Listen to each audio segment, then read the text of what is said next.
Hey folks, look at this wonderful little thing. Get you close in for some of that flamery. Very interesting aqua blue flame LP Les Paul style guitar. Veneer top. You've seen quite a few of these. These are coming out by a lot of different companies now. And this is a company that we've looked at before. This is Sawtooth. Yes, another Sawtooth guitar. And I'm looking at the Heritage 60 model. It comes in, I think, 3, maybe 4 finishes. Now there are some slight differences between this and some of the other LP models I've had recently, including the IYV Emerald Green model, which I still have an example of.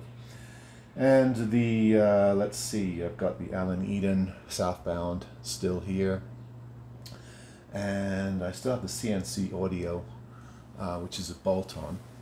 Now, where does this sit in terms of all those examples? I have the Leo James LP Deluxe is no longer here, but I would say that this is probably most similar to the IYV and perhaps the Leo James in terms of quality, build, and parts, fit and finish, and that sort of stuff. The first thing you notice about this is that the finish is very, very nice. However, when you look very, very closely, you see the same kinds of imperfections that you see on a lot of these budget brands. One thing I notice is that the guitar appears to have been glued together before it was sprayed, because there's a slight overlap. I don't know if I can show you. There's a slight overlap in the color going to the neck. So that was definitely glued and taped off before it was sprayed, whereas on some models you can tell that the bodies are sprayed and then they're glued together. You don't get that sort of overlap. It's a tiny bit sloppy, but from a distance you can't notice anything, and that's really the only imperfection I notice in the top color. Another obvious difference is these are the uncovered pickups, and also there's no pick guard. There's no like poker chip, treble bass, thing around the switch here. It's a lot plainer of a model. I kind of like Les Pauls without the pick guard. You see more of the finish in them. Apart from that, everything else is similar. Tunematic bridge, and they're very typical knobs that you see on most of these guitars. Another thing I like about this is, unlike the IYV, it has a plain or a natural finish on the back and sides. They don't try to match the top color. The IYV's all green, if you remember. And apart from those differences, it's very similar. Cream binding throughout. I think it says Blackwood fretboard. It looks like rosewood. It's the same color. Very similar. Black-faced. There's a difference of opinion on these Sawtooth headstocks. Some people don't like them. Kind of Clousson-y style tuners with the tulip plastic keys there. And it plays very, very similarly to all those models I referenced. Perhaps it's more similar to the Leo James because the neck is slightly thicker, more of a pronounced C shape than the IYV, which I find to be a little bit narrower than the other models. So the neck on this feels very similar to the Leo James Deluxe, LP Deluxe, and also this Alan Eden Southbound that I have. It's not quite as narrow as the IYV neck. So that tells me that this is probably not made by Indian Vina, and I think these are made in China, not Vietnam. And possibly it's made by the people that make the Leo James models, I'm not sure. Very, very similar. But the other big thing to notice, and I have to point this out, is that this guitar retails, the new price on Amazon is over $400,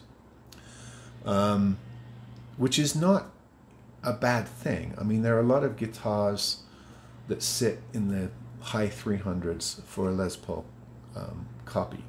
For instance, the Bad Cat guitars, and I'm looking to get in one of those, is over 300 with the shipping, the Latitude, the new Latitudes I referenced in the last video, they're around $359, $379. So a lot of these Les Paul copies, particularly the nice flamey ones, are sitting around $350 to $400. So it's not drastically out of that price range. However, being an Amazon guitar, they don't always sell for that price.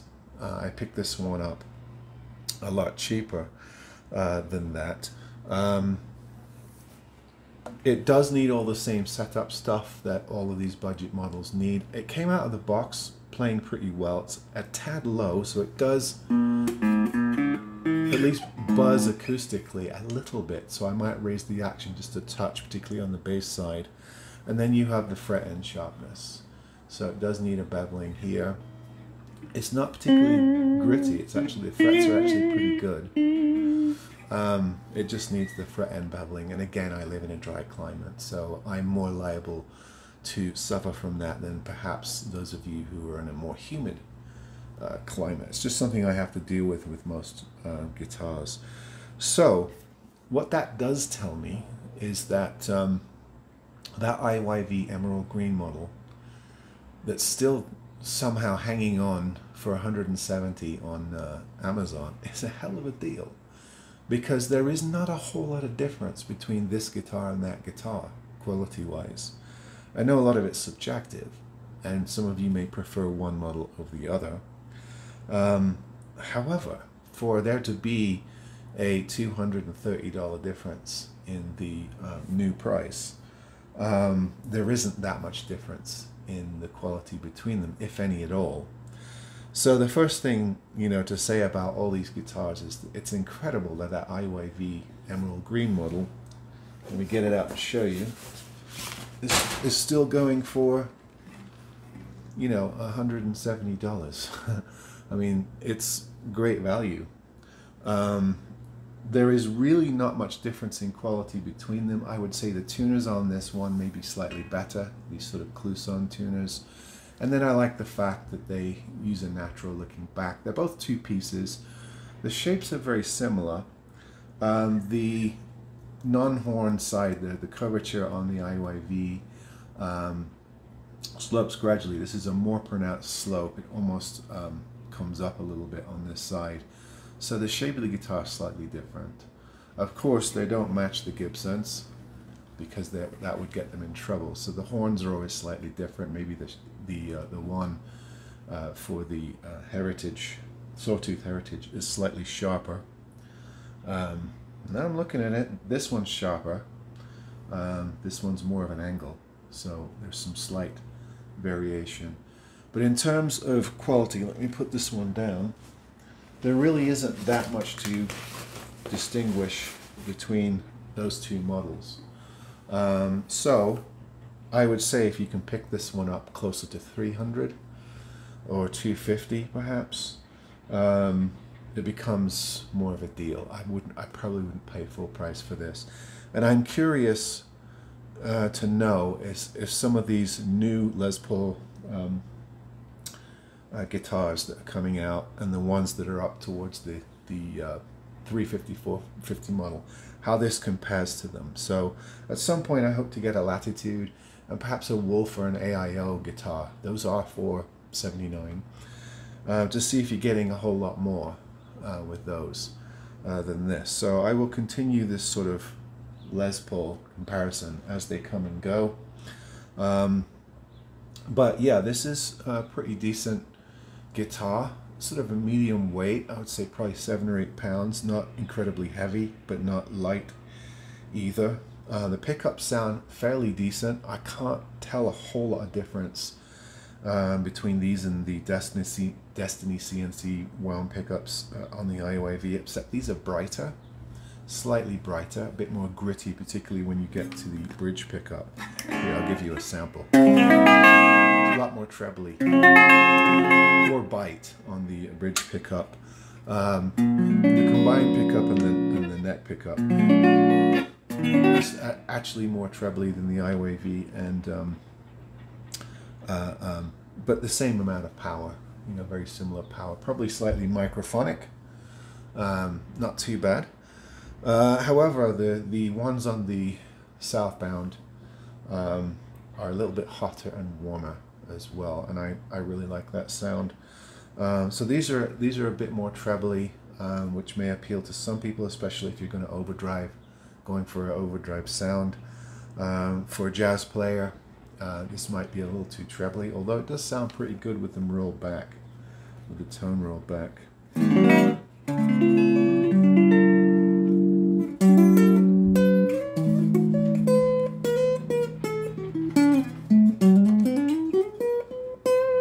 Yeah, it's got a little bit of jazz tone to it, so I think you could make this work. However, a lot of you are just going to mod these. You're gonna get these, probably change the pickups, maybe put in a different bridge. We talked about that a couple of videos back. These cheap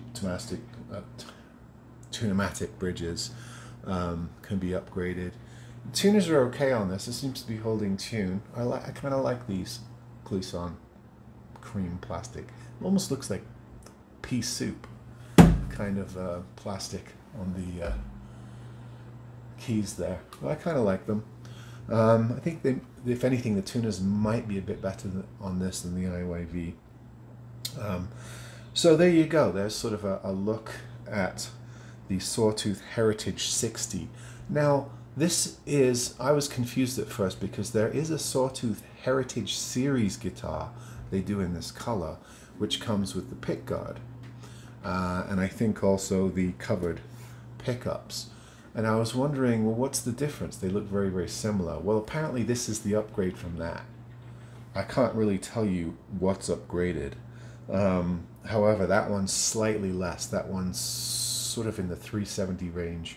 And this one, I think, lists somewhere around 422, although you can often find both of them going at more reduced prices, certainly on Amazon. So this, if you buy one of these and you want this one, make sure you look for Heritage 60. The other one is maybe a Heritage 40 or 30, and it comes with the pickguard and also the poker chip piece around the switch, more traditional. So I'm not sure why they have two models that look similar that are so close together with that pricing discrepancy. But that's just the facts of it. So if you want to try one of these out, just know that there are two different models, and they both come with slightly different finish options as well. This one here, the Heritage 60, I believe comes in a sunburst and maybe a cherry burst, as well as this Blue Flame model. So you do have some choices on that. They are made in China. Again, two pieces, very distinct pieces on the back. The wood looks pretty decent. The neck feels really good. You will need to do some setup on it, and you may or may not like these pickups. That's all subjective. I find them a bit bright. So there you go. This is the Sawtooth Heritage 60 Les Paul copy guitar. All right, folks. See you on the next one.